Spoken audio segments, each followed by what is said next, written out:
اعوذ باللہ من الشیطان الرجیم، بسم اللہ الرحمن الرحیم۔ 23 ذی-القعدہ شہادت امام علی رضا علیہ السلام کے دن امام رضا سے قربت، حاجات کی قبولیت کا عمل۔ دعائے توسل کا ایک جملہ جو امام علی رضا علیہ السلام کے ساتھ توسل پیدا کرتے ہیں وہ پڑھے، اور اس کے ساتھ ساتھ بڑی فضیلت ہے مولا کی زیارت کرنے کی۔ آپ زیارت نہیں کر سکتے تو زیارت امام علی رضا علیہ السلام پڑھے، جو نماز ہر واجب نماز کے بعد پڑھی جاتی ہے۔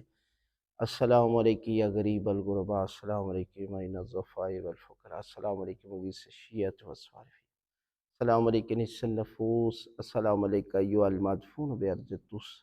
یہ آپ زیارت امام علی رضا علیہ السلام پڑھے، اس کے بعد 2 رکعت نماز پڑھے حاجت کے طور پر، تو دعا مانگے تو خالق کائنات اس امام کے صدقے میں، اگر ہو سکے تو آپ زیارت پہ جائیں، مولا کی زیارت کریں۔ 8ویں امام کی بڑی فضیلت ہے، اور جب یہ اعمال بھی انجام دیتے ہیں تو یقیناً پروردگار جو ہے وہ آپ کے گناہ معاف کرتا ہے اور آپ کی دعائیں جو ہے وہ قبول کرتا ہے۔